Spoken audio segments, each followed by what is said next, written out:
Hi there, welcome to the Growth Whisperers, where everything we talk about is building enduring great companies. My name is Brad Giles, and as always, I'm joined today by Kevin Lawrence. G'day, Kevin. How are you doing today? I'm doing really good, and I'm kind of thinking about my word of the day, and it's actually humbled. Really?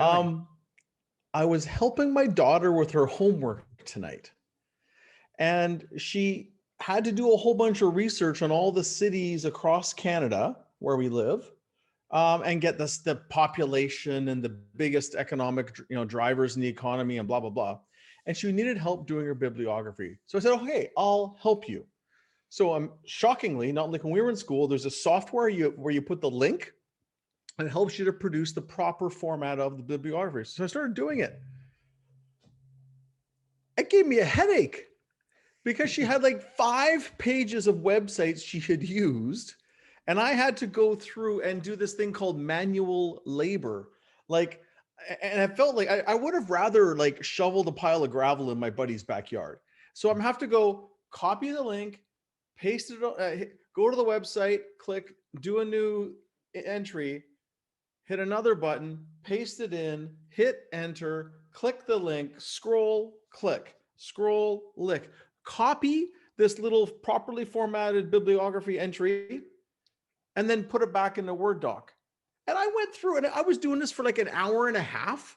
It felt like I was like being punished. And I haven't done that kind of work in years. I facilitate. I talk to people. I'll solve big problems. I'll do all kinds of stuff. But it was very humbling, like for 90 minutes. And it was everything I could do to stay. And I didn't even finish. It didn't even. I'm humbled and reminded of the hard grinding work that some people do, because that kind of work just kills me. Like, thank God I'm a leader. Awesome. So that's what's yours, Brad? Yeah, so my one phrase open, and for those of you who are new or missed our last episode, we're trying to open with one word or one phrase as we encourage people to do in meetings. So my opening is, I like big butts and I cannot lie. Okay. Now, that's in the context of meetings. Okay. So what is a healthy... Oh, Brad, I'm really curious where this is going. Right. What? I got a video playing in my head of that song going. Okay, continue, Brad, please. Okay. So I like big butts and I cannot lie. This. Right. Okay. So what does a healthy leadership team look like in the context of big butts? Big butts. Okay. What it means is that they disagree. Okay. So I've had a few instances where we've had really healthy debate. Now, where does healthy debate come from? It comes from the word but. Okay. So I want you to imagine, imagine we're role playing and I'm in a leadership team. I think that we should keep that division open, but, and that's a big but. That's a really big but, because someone wise once told me that when someone uses but in that sort of pivotal point in a sentence, what they're really saying is the thing I said before isn't necessarily true. Yes.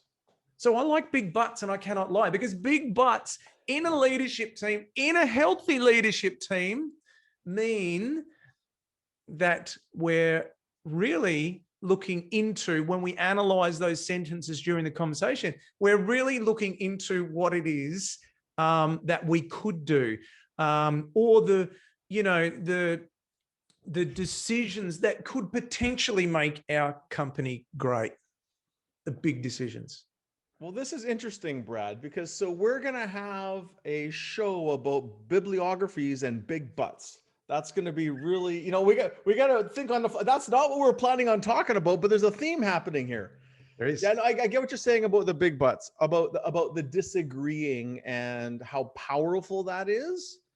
Yeah. And and there's even another methodology, although there's not a song to match it, where it's yes and instead of but, so people don't feel diminished and backhanded. But I agree. I love it when people disagree with me and challenge and create construct. Because I was explaining to somebody in the weekend, it's like, on my team, people disagree with me all the time. And then they challenge challenge the creation of a better decision. And when there aren't those big buts, it's like, oh yes, that's great. And then you run right off the edge of the cliff and mess something up. So it may not be the business school definition of a great meeting, but a great meeting will have really big butts in it. Okay. And if you don't have big butts in your meetings, you've got to try and find some big butts for your meetings. I'm going to be careful what I say. Okay. I don't know what you're talking about. I'm talking about the quality of meetings. Understood. Yeah. The problem is I'm visual, and there's a song that has lyrics like that, all that stuff. But yes, I appreciate that, and we both appreciate that. Those people that are good with the big butts are very good at helping to make the right decisions, so we don't just smile, nod, and do something stupid. And what a great segue! What a great segue you've come up with there into our topic for today. And this is interesting, because we talk about building enduring great companies every week. It's something we're deeply passionate about, but there's a trade-off that comes with that. We can all want an enduring great, company. There's another song that talks about, I want to be a billionaire, right? That's so freaking bad. I was listening to tonight a song by the Bare Naked Ladies, a great Canadian band, saying, if I had $1 million, I'd buy you a house and I'd still make craft dinner. Yeah. Anyways, all those aspirations. So we can aspire to have a great company, but on the back end of that, are you willing to make any decision necessary to make your company great? Because to build an enduring great company, by definition, you're going to have to make some really, really challenging decisions. Yeah, and for most people, they're also very uncomfortable. And just because there's a discomfort, doesn't mean it's the wrong decision. And I was explaining this to my kids today. Actually, we're talking about this, and it's like, even when you get into situations that make you uncomfortable, you got to step back and look, is it actually the right thing to do? And if it is, you should push ahead and proceed, right? And make, if it's the right thing to do. And that takes a lot of resilience and willpower and commitment to do that.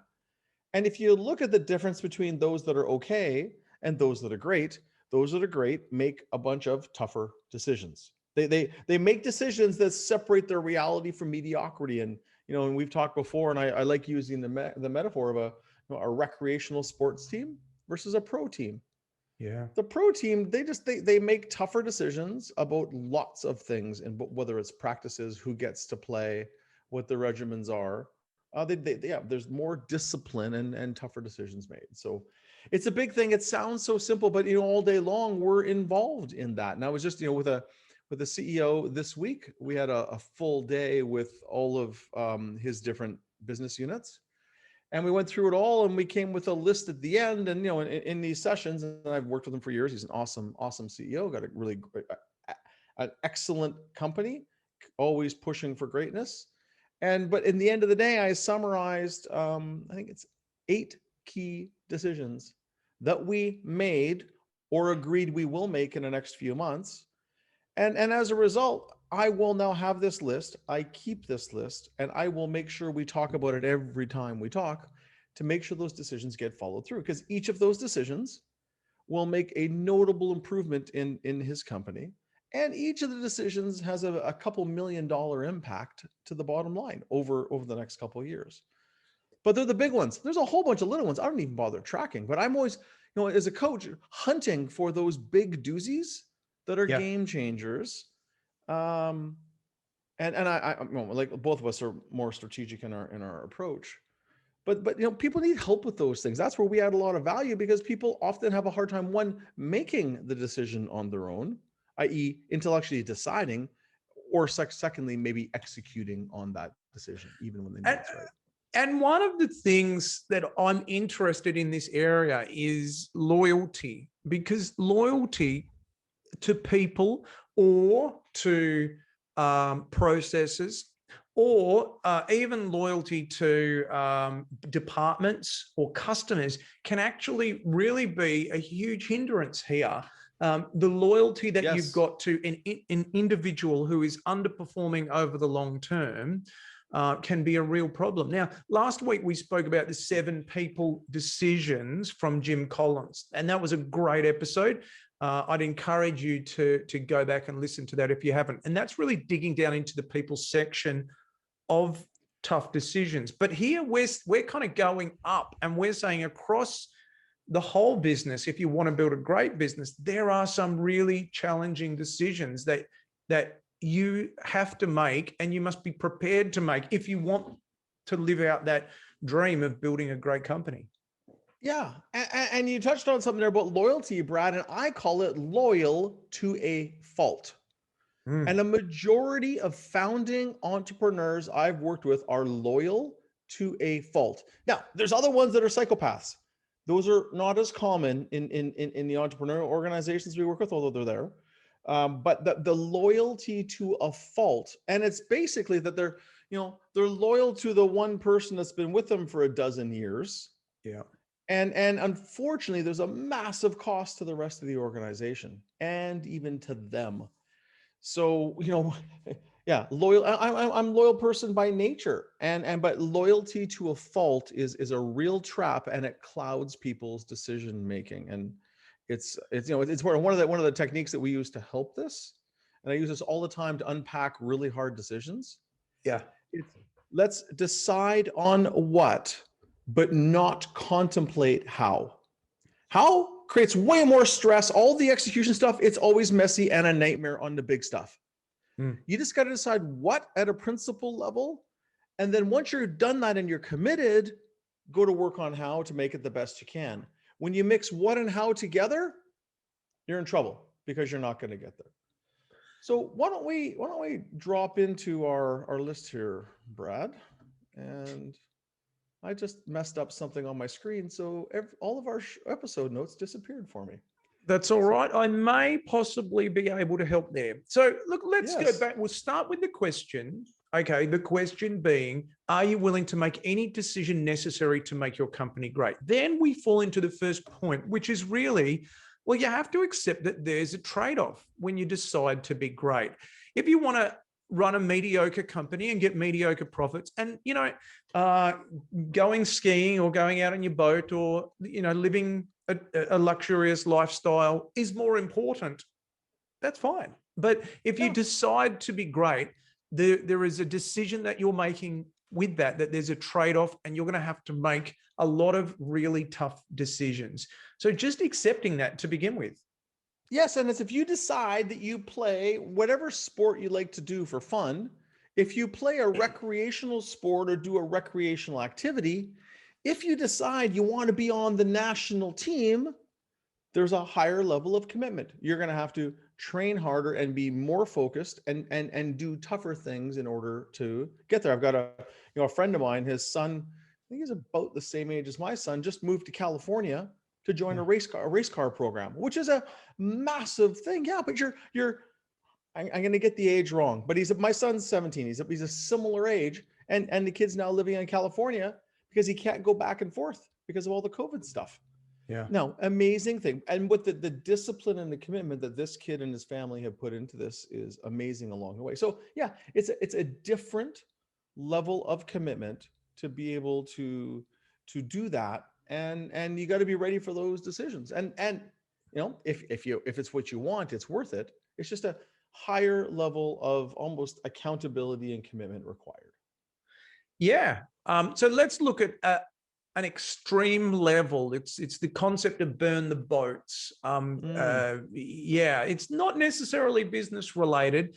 It goes back to 1519 when a Spanish captain landed in Mexico with the aim of converting or wiping out, whichever way you view it, the Aztecs.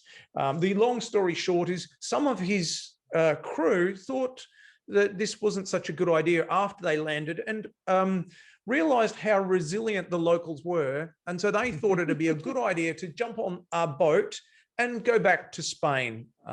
Yet, of course, the captain thought that wasn't such a good idea, and he instead wanted them to stay, found it difficult to persuade them. And so he set fire to all of the boats so that they couldn't take one boat. And then they were all stuck together to convert that land to their way of Spanish thinking. And so that's where the phrase burn the boats come from. I'm certainly no expert in history, and I've probably done it a great disservice. My apologies for that. But that's a difficult decision. You look at any really successful person, and you know, it may seem that it's easy, but they've made some really, really tough decisions along the way. And you just got to know that this is coming and be prepared for it. Yeah. And they're willing to take the accountability for, or willing to take a risk. So a question to consider, and we'll go through a question on each of these, is, you know, what is it that you need to be willing to accept that you're dealing with in terms of your journey towards greatness, right? What is the thing that you might be frustrated by or resisting or just not happy about? When in reality, that's just part of the game you've actually decided you want to play. And it's almost like if you want to play a sport like American football or soccer, sometimes you got to play in the rain. And it's not as much fun for some people playing in rain, but that's part of what it is. So what do you need to accept and be willing to just basically absorb it and push forward and continue to make those critical decisions. So let's go to number 2. And the great thing about this, about making these decisions, making any decision, is it gives you the freedom to think about things being absolutely amazing, like spectacular, because you're not being held back by mediocre thinking and kind of benchmarks of averageness. You know, that's why I hate best practices as a term. Oh, we're going to go and get the best practices. Okay. So we're going to go and get all the common stuff that everybody else does, which is the middle of the road. We'll call that mediocre. There are best practices, i.e. someone that is the highest revenue per person, profit per person, or efficiency. But generally when people go and look for best practices, they're picking average practices. We'll get into this a little bit later in another one of our points. But the point of it, you get to really free up your mind and envision what absolutely spectacular is. Just many ways, taking yourself from typical fun level of an activity or sport to, the national team or the international level of competition in something. And it frees you up to just open your mind, because, sometimes you got to make decisions if you're going to do that about, maybe you got to dramatically change the product or kill off a product line. Maybe you change your business model. Maybe you change the customers you focus on. Maybe you could acquire another division. You could open in a country or close in a country. There's all kinds of things you can do, but it opens up your mind to thinking of whatever it takes. Whatever it takes. That's right. And if you're thinking at the local level, it's a great filter to be able to say, are we thinking at the local team level or the national, let's say, premiership team winning level? You can't win a premiership unless you do these types of things. So it helps you to think like that. But the other side of that coin is that then you've got to make that tough decision. So there's a person I'm working with at the moment, and we've got a small part of their business. Let's say it's 10 to 20% of their business, maybe even less. And it kind of, they can make a case that it kind of aligns with part of their broader strategy. It's a legacy. Again, we go back to loyalty. It's a legacy part of the business. There's only a couple of key clients that use that area of the business, but the gross margins are significantly lower, let's say 10 to 20% lower in that part of the business. And all of our strategic energy is going into the main part of the business. Okay. So that loyalty again is working against this decision. It's a legacy. They feel like they'll let the customers down. There's employees in there, but we can't really become the best at that main area of the business unless we stop doing that first, or that other part of the business. And that's a really tough decision to make, because the employees would say, well, we do make money here, not as much, but I've got my job here. And we've got great relationships, and we're going to let the customers down. And then they're going to talk about the core values. And this is the challenge that we're talking about today, which is, are you really prepared to make the tough decisions to build a great company? Because this company can't be great if they hold on to that legacy part of the business. Yeah. So the CEO did some work with his team in India in a company, and they provided services to Microsoft, and they were a Microsoft partner. And it's interesting, when AI started to come along, it was going to be the next big thing in software, and no one was really experts in the world, and they wanted to become experts in AI and tying into things like for companies like Microsoft. So I was over in visiting the team in India, and the CEO had told me some stuff, and I believed it because he's an honest, straightforward guy, but I had to see with my own eyes. They made one decision that was game changing. Now, he'd been with us in one of the Jim Collins study tours we'd done, and he was insanely committed. But one of the things he did is the whole leadership team, not just the executive, was spending 3 hours a day learning. 3 hours every single day. Wow. On top of the day job, learning. Because if you think about it, there wasn't all the leading and bleeding edge stuff around AI. It's spread all over the world. There's not one place you can go and become an AI master because it was so new. So they were studying everything possible 3 hours a day, so they could dramatically increase the capability of the team and the company, and continue to be an outstanding partner they're a very important partner. So those are damn big decisions, and most people would not make that kind of decision and commitment to make a hardcore, and it's not even just a pivot, a hardcore development of new capabilities in an organization. And it's not just the leaders pointing down to people on the front lines to work harder. The leaders have to step up and give another 20-30% discretionary effort to be successful. What I love about that is that this isn't a cut. Okay, so we've spoken from this context about dismissing someone or closing a part of a division, but what you're saying here is the tough decision is we need to do 3 hours of learning every day, the whole leadership team, so that we can develop the core competency in this area. So that's really an ad. Because we want to be the best in the world. We're committed to being the best. Yeah, which is awesome, because when we're saying, are you prepared to make the tough decisions? A lot of people would say, well, can we just hire someone? Can we just buy that in or something? But to know that we want to be the best is the tough decision.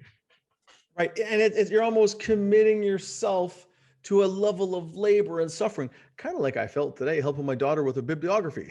But it's like except for it's longer term. I mean, the team, many of them may like to learn and that, but it's powerful. So the root of it is you get to thinking about, you free your mind up to think about everything being amazing, just like the national team level versus the beer league that plays for fun. But that really brings us into the third point.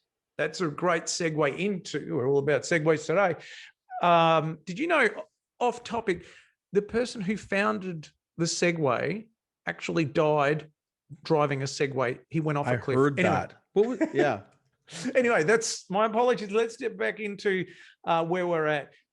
Look at number 3 is looking at the game-changing decisions or opportunities that will help you win in the next 3, 5, 10 years. So if you're going to win, however you define win, if you're going to build a great company, if you're going to build a strategy that is different from the competitors and gives you a unique and valuable position in the market that is different from your competitors, that involves a whole range of tough decisions. Yeah, it does. And they're not easy. And that's the key we talked in a previous point, is freeing up your brain to be able to think about these things and truly, one, you also need the time to have the strategic perspective to be able to decide on these things. Now go back to there's so many examples of this, but Intel, as Intel was growing, they made a decision to get out of the commodity space of memory chips and focus on processors. Right now, the whole Intel Inside became their solitary obsession. And what's just side note, what's fascinating? Last time I looked, Intel was running about 80% gross margin on those chips, 80% gross margin. Like, that's not a software. It's not a SaaS company. It's a manufacturing organization. Just outstanding business. But it was that for them, that discipline to remain very focused on the one area that they saw mattered most, and getting rid of it. And you hear of companies all the time selling off divisions and stuff like that, which is great. But those are big decisions. And there's one company that I worked with for a while. I really liked the CEO. Good guy, second generation into business. He wouldn't make the game-changing decisions.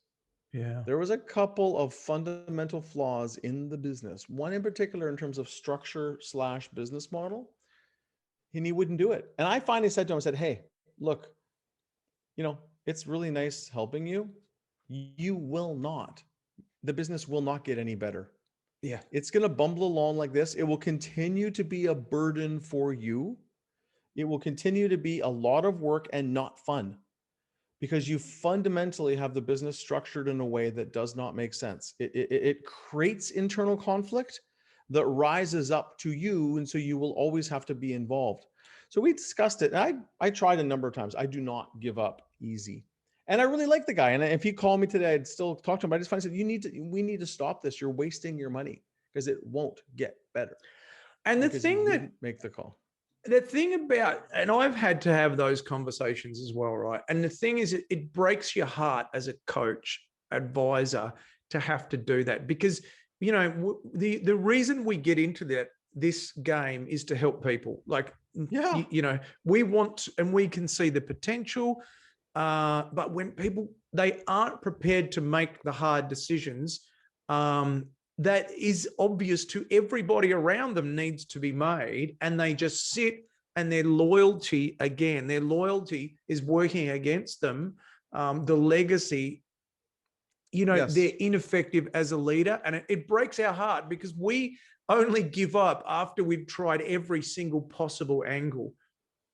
I agree. And in this case, like, yeah, and you can't help everybody. Like, people have to be willing to make those tough decisions. We can't make. I actually wanted to walk in and fire one of his people for him, because the guy needed to be fired, and he was suffering. He was failing. He was the organization lost faith in him. He was suffering. I actually did once. I don't know if I ever told you this one, Brad. I actually did once counsel a president to quit.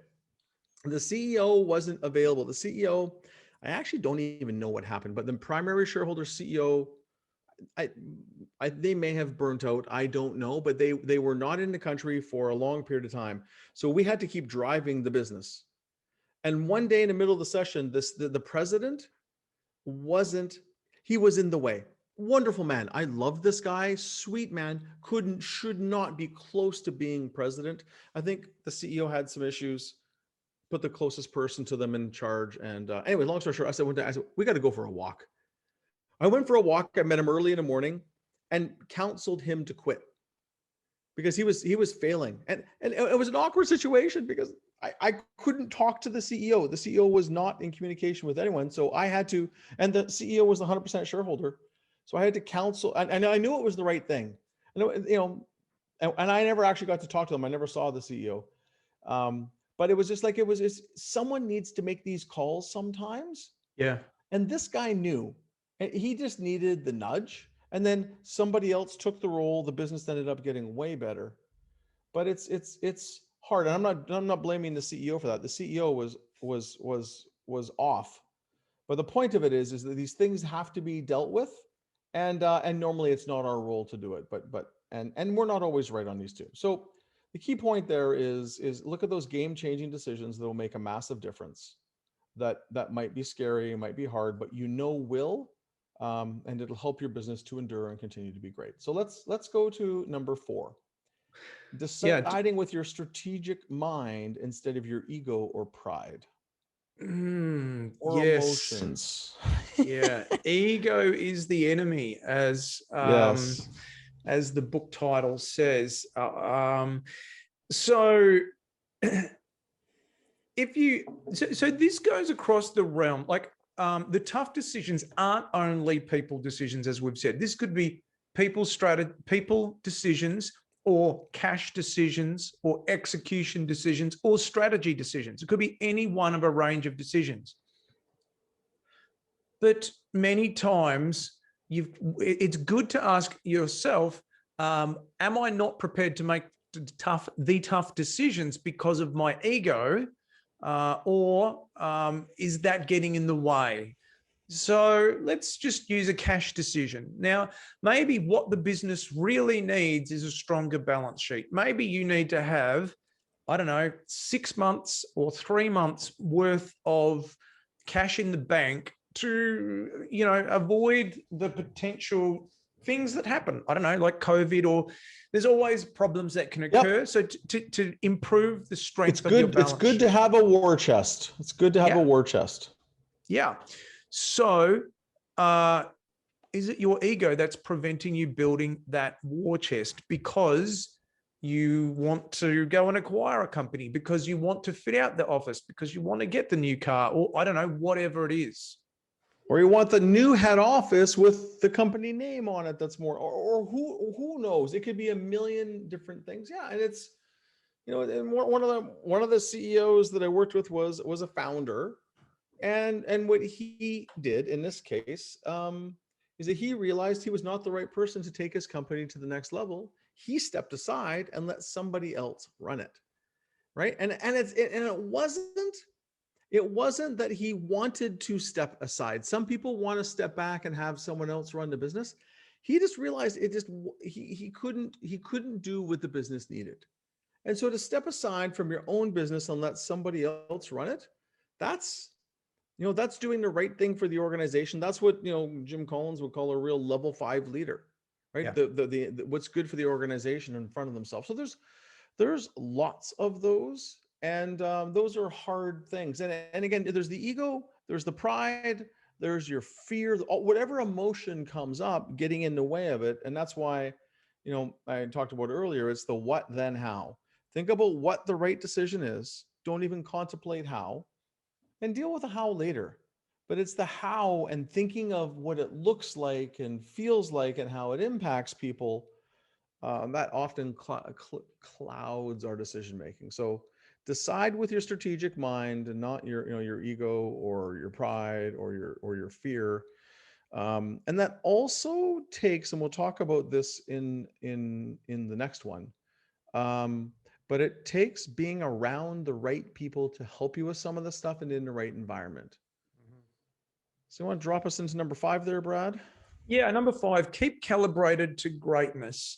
Keep experiencing what amazing looks like in many different industries, and have your team experience the same. So for me, one of the great things that I've done through my career is international learning, getting outside of my city, getting outside of my country, and going to America predominantly to learn at various, this is the first year that I haven't traveled to America for learning in over 10 years, probably 11 or 12 years. And I would be doing it once or twice a year on various executive educations and a whole range of things. Going and learning what is happening, what is the best in the world. America is the home of capitalism. Therefore,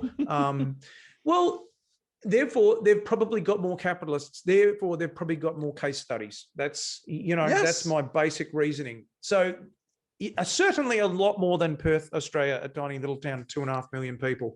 My point is, look around the industry, look around the world, what does great look like? It's very easy to get boxed into your town. It is, and it really affects and narrows your thinking. And that's also what I love about traveling.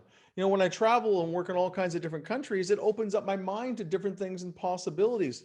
And for CEOs, I was the CEO last week, and they were saying, yes, so when I was doing this Harvard course, and there's this whole database that she had experienced from what she was learning in this Harvard program. It's like, because it gives her different perspectives because she's around different people, and it opens up her mind and has you able to see other opportunities. So the key is keep connected to greatness, and whether it's case studies or working with other great CEOs or organizations or board members, keeping that greatness around you. And then on to number 6, look for the brutal facts, the hard issues that no one wants to ask. What issues must be addressed? And then identify the toughest ones that matter. And what, in terms of they're tough because of their impact and their relevance. Now, we've spoken about the elephants in the room or the brutal facts from Jim Collins before. And this really, this is central, just saying what are the big issues in the business and never, ever letting them go. Every single quarterly and annual offsite planning session that I do, we're talking about the brutal facts and what do we need to do about that in the next 90 days. And I guess the other thing is, what's the real issue here? Yeah, and what we do even in our quarterly planning surveys is that we even survey key people in the organization. We ask, what are the biggest brutal facts that need to be addressed? We sometimes ask, what are the 1 or 2 big decisions that must be made?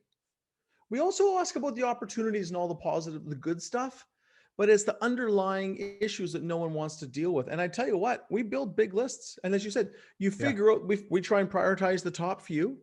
And then underneath them, we try and get underneath them. What's the real issue here? Like the real core issue before we get too ahead of ourselves. And we take that into account in all of our planning so that we continually deal with the ugly stuff and excavate the ugly stuff and create a culture where we want to know the ugly stuff. So it doesn't hide over there in the corner and turn into a toxic problem. So going to the title of this episode, are you prepared to make any decision necessary to make this company great? When you embed that type of thinking, what are the big brutal facts? Like these things come up and you need to address them, and you need to not let them just sort of rot away on the vine, for want of a better analogy. Yeah. And you create a culture of doing it because people are embarrassed about these things. People don't like talking about problems and failures and issues. But when you create a culture of, okay, we identify it, we prioritize it, and we deal with the ones that matter most. You can't deal with them all. But when you start to build that into the ecosystem, because you're fighting the egos of the people as well, whether it's the executives or other people don't like to admit this stuff. And you're also making it and creating an environment that forces you as the senior leader to deal with these things, which is what people look to us for, is to make those tough decisions so things don't get messy. And as you can imagine, when things don't get dealt with, one of the easiest ones is toxic people. When those brutal issues don't get addressed, it affects a lot of other people and creates a lot of headaches for many people, especially those that are working with them every day. Well, that's good. Okay, so with all of that, we kind of move to close, I suppose, but let's do a quick review. What we're saying here is, if you want to build a great company, are you prepared to make any decision necessary to make this company great? Because you will be challenged on so many fronts, and just consciously knowing that is a great first point. Our first point is you have to accept that there is a trade-off when you decide that I'm going to build a great company. That you will have to make tougher decisions that will challenge the core of your being more than most other people would. Number 2, you get the opportunity to think of everything as being amazing. As an example is, are you in the national team or are you in the local, I guess, suburban team? Number 3, what are the game-changing decisions or opportunities that can help you win? And then what are the tough decisions that you have to make around that, or that you are prepared to make around that? And that could be selling a division. It could be shutting down. It could be people or cash. Could be any related in any area. Number 4, knowing that as you move through this, the tough decisions will come from your strategic mind, knowing what you need to do, and you'll be challenged by your ego wanting to take control or your pride as well. Number 5, keeping calibrated to greatness, looking around the world and saying, what are the great companies doing? And am I prepared to make those tough decisions as well? And then number 6 is always talking about the brutal facts. What are the things, what are the brutal facts in our organization that we need to know? Great list. So the thought we'd leave you with is, so what are the ugly, tough decisions you're facing that you really just need to make? Like what's gone through your mind? What's the most important thing you need to make a decision on today? Figure out the execution tomorrow. All right. Well, thanks for listening. This has been the Growth Whisperers podcast with Brad, and I'm Kevin, as you know. For the video version, go to youtube.com and search The Growth Whisperers. You'll find us. Brad is at evolutionpartners.com.au, and I am at lawrenceandco.com. Have a great week.